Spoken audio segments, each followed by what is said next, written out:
때는 2000년, 내가 초등학교 6학년 때 있었던 일이다. 당시 나와 친구들은 비비탄 총으로 서바이벌을 즐겨 했다. 두꺼운 점퍼를 입고 친구들끼리 마구 총을 쏘아댔다. 학교나 아파트 단지에서 하다가 혼나고 비비탄 총을 압수당하는 게 일상이었다. 때문에 우리는 항상 서바이벌을 할 수 있는 장소를 찾아다녔다. 그러던 중 한 친구가 어디서 들었는지 폐공장터를 알아왔다. 울타리 입구는 자물쇠로 단단히 잠겨 있었는데 뒤편 입구가 허술하게 열려 있어서 그쪽으로 들어갈 수 있었다. 공장 뒤편으론 논가와 강이 마주보는 도로가 있었다. 울타리 안으로 숨어든 우리는 한동안 공장터에서 미친 듯이 서바이벌을 했다. 누구도 건들지 않는 그곳은 최고의 놀이터였다. 항상 학교가 끝나는 늦은 오후부터 해가 완전히 질 때까지 우리는 그곳에서 놀다가 집으로 향했다. 서바이벌을 하다 질리면 축구, 피구도 하고 말뚝박기도 하고 지금 생각해보면 꽤나 건전하게 놀았다.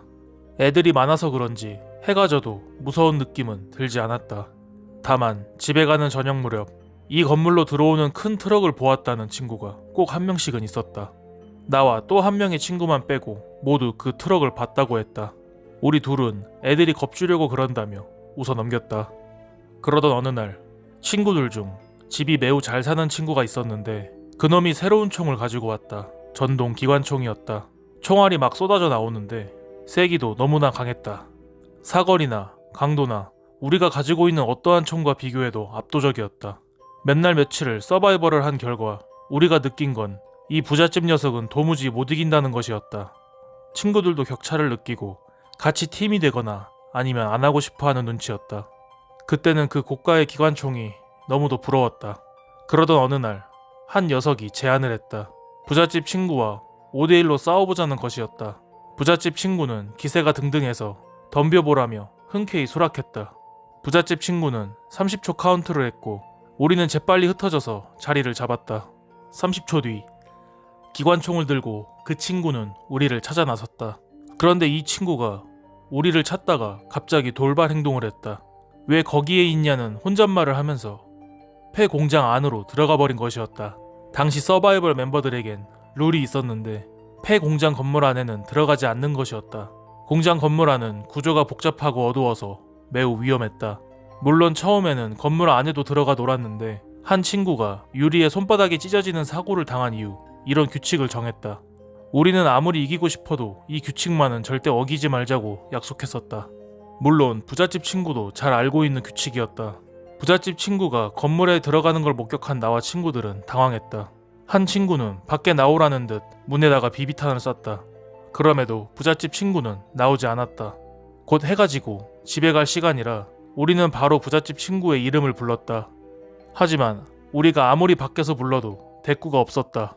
해가 지자 한 놈은 무섭다며 돌아가자고 보채기까지 했다. 그러자 무슨 객기가 들었는지 내가 들어가서 찾아오겠다고 나섰다. 친구 중 한 명은 그런 내게 권총에 달린 손전등을 뽑아줬다. 두 친구가 나를 따라 나섰고 내가 앞장섰다. 바닥에 흩어진 유리 조각이 밟히는 소리만이 우리가 어디쯤에 도착했는지 알 수 있게 해주었다. 어느새 우리는 건물의 가장 안쪽까지 들어갔다. 건물 구조상 달빛조차 닿지 않는 곳이었다.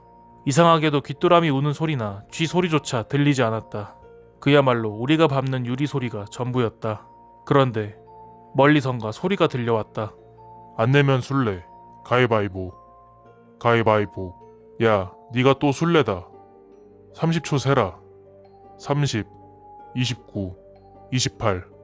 우리는 소리가 나는 곳으로 발길을 옮겼다. 그리고 그곳에서 부잣집 친구를 발견했다. 그런데 뭔가 이상했다. 그 녀석은 벽에 기대 혼자 숫자를 세고 있었다. 순간 등골이 오싹해진 나는 다가가 그 녀석의 등짝을 때리면서 지금 뭐 하는 거냐고 소리를 질렀다. 그런데 그 녀석은 나를 돌아보더니 왜 안 도망가고 있냐고 태연히 되물었다. 짜증이 난 나는 화를 냈다. 뭔 개소리냐. 너 혼자 가위바위보 하고 서바이벌 게임하냐. 우리 여태 밖에 있었다. 그 말을 들은 부잣집 친구는 이렇게 대답했다. 방금 니네랑 가위바위보해서 내가 술래됐다고. 어이가 없는 대답에 나를 따라온 친구들도 단체로 야유를 했다. 나는 이때까지만 해도 이 부잣집 친구가 우리가 자기 따돌렸다고 놀리는 건 줄 알았다.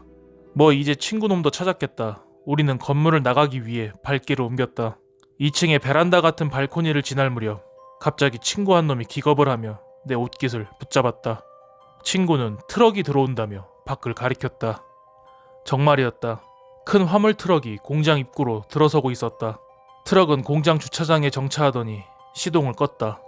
그런데 아무도 차에서 내리지 않았다. 인기척도 느껴지지 않았다. 그 모습을 숨죽이고 쳐다보던 우리들은 조바심이 났다. 한참을 쳐다보고 있는데 옆에 있는 친구가 헉하는 소리를 내더니 말했다. 야, 안에 아무도 없어. 차 안에 아무도 없다고. 운전하는 사람이 없다고. 그 녀석은 겁에 질린 표정으로 식은땀을 흘리고 있었다. 우리는 반신반의하며 운전석을 유심히 봤는데 정말로 사람이 없었다. 하늘로 솟았나 땅으로 꺼졌나 눈이 동그래져서 트럭을 훑어보는데 건물 위층에서 소리가 들렸다. 안 내면 술래. 가위바위보. 가위바위보. 네가 술래다. 30초 세라. 바로 옆에 있는 부잣집 친구 녀석의 목소리가 위에서 들렸다. 우리는 말없이 서로의 눈을 맞추면서 눈으로 숫자를 세어봤다. 4명. 우리는 모두 같이 있었다. 그 소리는 누가 낸 거지? 그 생각이 든 순간 누가 먼저랄 것도 없이 겁에 질려 진짜 술래라도 된 듯 도망을 쳤다. 우리는 미친 듯이 건물 밖으로 뛰어나와 공장터 밖으로 도망쳤다. 화물 트럭은 여전히 주차장에 있었지만 그때는 패닉에 빠져 눈에 들어오지 않았다. 죽어라 달려 건물에서 벗어나 초등학교 앞 벤치에 앉아 겨우 숨을 돌렸다. 그런데 겨우 진정이 될 무렵 한 친구가 말했다. 야, 방금 위층에서 난 소리 맞지? 그 건물 2층이 끝 아니었어? 그렇다. 우리가 있는 곳은 2층이었는데 건물은 2층이 끝이었다. 예전에 옥상에 올라가 보려고도 했지만 옥상으로 향하는 문은 큰 자물쇠로 잠겨있어 시도조차 못했었다. 그 말을 듣던 부잣집 친구 녀석의 표정이 점점 울상이 됐다. 그 친구는 멍해져서는 한마디도 하지 않았다. 왜 그러냐 물으니 부잣집 친구는 그럼 여태까지 자기는 누구랑 있었던 거냐고 눈물을 흘리면서 말했다. 나는 말문이 막혔다. 심지어 더 기가 막혔던 건 부잣집 친구가 비비탄 총을 그것들에게 빌려줬었다는 것이었다. 우리는 다음날 찾으러 가보자고 약속하고 헤어졌다. 다음날 학교가 끝나고 공장으로 향했다. 전날까지만 해도 공장 가는 길은 항상 즐겁고 설렜는데 그날은 모두 말이 없었다. 공장에 도착하니 트럭은 온데간데 없었다. 그리고 부잣집 친구의 기관총은 공장 건물 1층에서 산산조각 난 채로 발견됐다. 우리는 그대로 집으로 돌아갔고 다시는 그 공장 근처도 가지 않았다. 겉으론 태연했지만 충격을 받았는지 그날 이후 잠에 못 들고 악몽을 꾸는 일이 잦았다.